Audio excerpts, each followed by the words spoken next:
미국 캘리포니아주, 오리건주, 워싱턴주를 통과하며 멕시코와 캐나다 국경까지 뻗어 있는 I-5 고속도로. 태평양 연안의 노선 중 가장 중요하고 많이 사용되는 이 도로에서 1986년부터 1년간 연쇄 범죄를 저지른 나쁜 사람이 있습니다. 그의 이름은 로저 리스키브. 사람들은 그를 I-5의 교살자라 불렀습니다.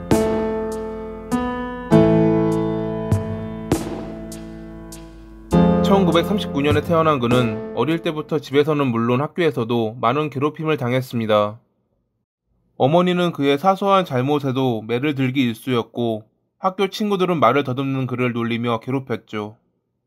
당시 그는 그러한 스트레스를 여성의 속옷과 스타킹 같은 것을 훔치는 것으로 풀었습니다. 그는 훔친 물건들을 묻고 가위로 자르는 것을 좋아했다고 합니다.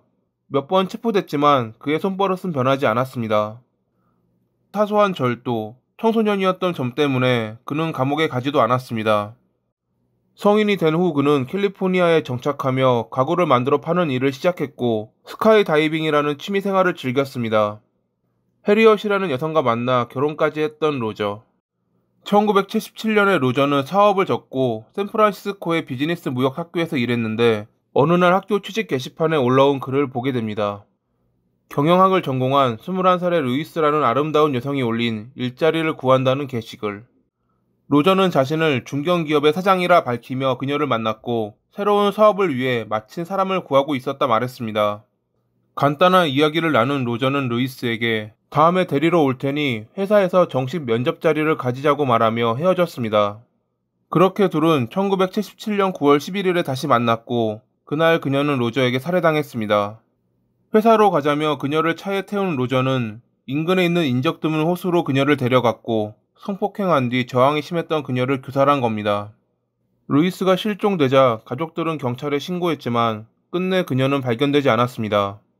가족에게 면접이 있다고 말하며 외출했지만 로저가 알려줬던 회사는 유령 회사였기에 당시 경찰은 어떠한 단서도 얻지 못했던 겁니다. 연쇄범죄는 처음과 두 번째의 범행의 간격은 길지만 그 뒤의 범행들은 짧아지는 경우가 있습니다.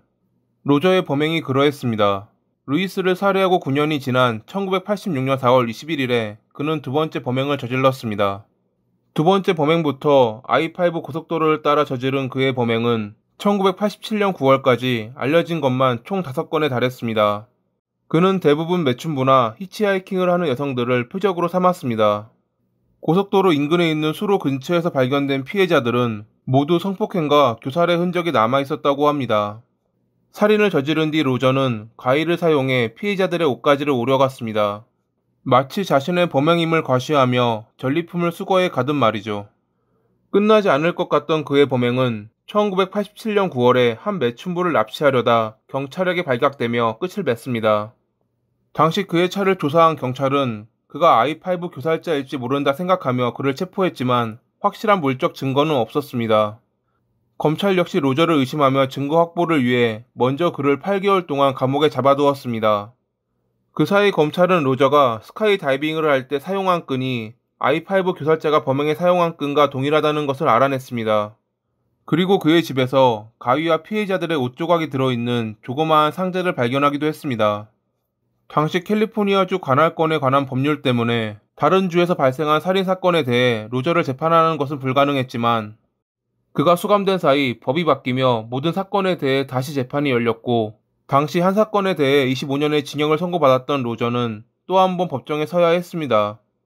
오랜 재판 끝에 2009년 11월 5일에 로저는 사형을 피하기 위한 탄원서가 통과되며 6번의 종신형을 선고받았습니다.